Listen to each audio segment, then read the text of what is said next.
యెషయా గ్రంథము 40వ అధ్యాయము 31వ వచనం. యెహోవా కొరకు ఎదురు చూచువారు నూతన బలం పొందుదురు. వారు పక్షిరాజుల వలె రెక్కలు చాపి పైకి ఎగురుదురు. అలయక పరిగెత్తుదురు, సొమ్మసిల్లక నడిచిపోదురు. హల్లెలూయా.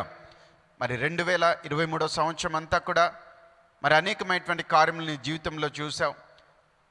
మరి ఈ దినాన సంవత్సరం యొక్క అంతంలో ఉంటుండగా మరి దేవుని కొరకు ఆయన ఇచ్చినటువంటి వాగ్దానం కొరకు నిరీక్షణ కలిగి నువ్వు కనిపెట్టుచుండగా నిశ్చయంగా రానున్న సంవత్సరంలో 2024లో నీవు రెక్కలు చాపి పక్షిరాజు వలె పైకి ఎగురుదువుగాక.